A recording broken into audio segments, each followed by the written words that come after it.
Telugu health ప్రేక్షకులకు నమస్కారం. ఇవాళ మనతో పాటు డాక్టర్ ఎంజెడి అస్కారి గారు ఉన్నారు. ఎండి యునాని మెడిసిన్ స్పెషలిస్ట్. సార్ నమస్తే సార్.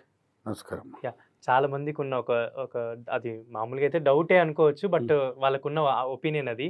చాలా మందికేంటంటే మూత్రం ద్వారా వీర్యం లీక్ అవ్వడం గానీ, నైట్ ఫాల్స్ ఉంటాయి కొంతమందికి. అంటే ఏం చేయకుండా నైట్ నిద్రలో డ్రీమ్స్ వల్ల వస్తుంటాయి అని చెప్పి కొంతమంది.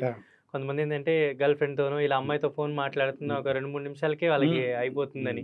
సో ఏంటంటే వీటన్నిటికి కారణాలేంటి? అసలు దీనికేమైనా ట్రీట్మెంట్ ఉందా? ఏం చేస్తే మంచిదని ఒకసారి వివరిస్తారా సార్? తెలుగు ప్రేక్షకులకు వందనాలు.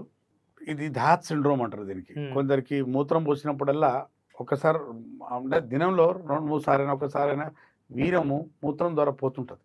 దానికి ఇంగ్లీష్లో స్పెర్మేటోరియా అంటారు, యునానిలో జినియా అని అంటారు దానికి. అలాగే కొందరికి నిద్రలో వారానికి పెళ్లి కాకముందు సెక్స్ చేయం కాబట్టి బాడీలో బ్లడ్ ఉత్పత్తి అయ్యేటట్టు వీర్యం కూడా ఉత్పత్తి అవుతుంటుంది. వారానికి 2 సార్లు అంటే నిద్రలో ఇసుకలం అయిపోతే నార్మలే. అంటే ప్రొడక్షన్ బయటకు మనం దీనికి వెళ్ళినప్పుడు ఫ్లష్ చేస్తాం కదా, అది బాడీలో వీర్యం ఉత్పత్తి బాడీ ఫ్లష్ చేస్తుంది. నిద్ర రూపంలో నిద్రలో సెక్స్ చేసినట్టు ఏదో కలర్ రావటం, వీర్యం బయటికి తీసేయడం. ఇది నేచురల్గా దేవుడు పెట్టిన, ప్రకృతి పెట్టిన నేచురల్ ఫిజియాలజికల్ ఫెనామినా అది.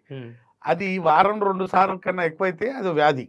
వారం అంతా అవుతుంది అనుకోండి, వారంలో 5 సార్లు అవుతుంది, నెలలో 10-15 సార్లు అవుతుంది నిద్రలో ఇసుకెళ్ళడం అంటే night falls, excess night falls. దానికి ట్రీట్మెంట్ కావాలి. అలాగే వీర్యము మూత్రం ద్వారా పోతుంది అంటే స్పెర్మేటోరియా, దానికి ట్రీట్మెంట్ కావాలి. అలాగే అమ్మాయితో మాట్లాడుతున్నా, ఫోన్లో మాట్లాడినా, పక్కనే కూర్చున్నా, లేకుంటే ఊహించుకున్నా 2-3 చుక్కలు బయటకు వస్తున్నా, అది ప్రీకము. ఇవి 3 కూడా హస్తప్రయోగం చేసే వాళ్ళలో, బూత్ సినిమాలు చూసే వాళ్ళలో వస్తాయి. అయితే ప్రీకం అంటే ఒక అమ్మాయితో మాట్లాడినా, ఊహించుకున్నా, పక్కనే కూర్చుకున్నా, కౌగిలించుకున్నా 2-3 చుక్కలు బయటికి రావడం, మూత్రం ద్వారా వీర్యం పోవటం, అతిగా నిద్రలో స్ఖలనం అవ్వటం, అలాగే అమ్మాయితో మాట్లాడినా, పక్కన కూర్చున్నా, ముచ్చటించిన 2-3 చుక్కలు రావటం. ఈ 3 వ్యాధులు కూడా హస్తప్రయోగం చేసే వాళ్ళలో, బూత్ సినిమాలు చూసే వాళ్ళలో, బోర్లా పడుకొని అంగానికి బెడ్డుతో రాపిడి చేసే వాళ్ళలో ఈ సమస్యలు తరచుగా మేము చూస్తుంటాం. దీనికి ఈ 4 ఉన్నాయి అన్నదమ్ములు. ఇవి మూత్రలో వీర్యం పోవట స్పెర్మేటోరియా, నిద్రలో అంటే వీర్యం పోవట నైట్ ఫాల్స్, అలాగే అమ్మాయితో మాట్లాడిన 2-3 చుక్కలు బయటికి రావడం ప్రీకము, సెక్స్ చేస్తే తొందరగా వెళ్ళిపోవటం. ఇవి 4 కూడా దగ్గర ఉంటాయి అన్నదమ్ములు. ఇవన్నీ 4. ఈ 4 అనేవి ఎవరికి వస్తాయి అంటే బిరుదులు. ఇవి బిరుదులు అంటే రివార్డ్స్. ఒక మంచి పని చేస్తే మనకు రివార్డ్స్ వస్తాయి కదా. అలాగే హస్తప్రయోగం చేసేటోడికి, బూతు సినిమాలు చూసేటోడికి 4 రివార్డ్స్: శీఘ్రస్ఖలనం, ప్రీకము, sensitive penis, spermatorrhoea, night falls. 5వది సెన్సిటివ్ పెన్నిస్ కూడా ఉంది దాంట్లో. 5. ఈ 5 దగ్గర ఉంటాయి అన్నీ.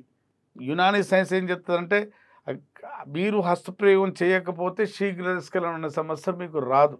కొందరి అంటే ప్రాస్టేట్ ఇన్ఫెక్షన్ దాంట్లో దీంట్లో రావచ్చు, కానీ నేచురల్గా రాదు. హస్తప్రయోగం చేసుకునే వాడికే, బూత్ సినిమాలు చూసుకునే వాడికే, లేదా బెడ్ మీద పడుకొని ఆ మెత్తలో పెట్టి, లేకుంటే పరుపులో పెట్టి, లేకుంటే పరుపులో ఇలా అంటే దానికి ప్రెస్ చేసి అంగానికి రాపిడి చేసే వాళ్ళలో ఇవన్నీ ఉంటాయి. అన్నీ ఉండకపోయినా కొన్ని అయినా ఉంటాయి దీంట్లో.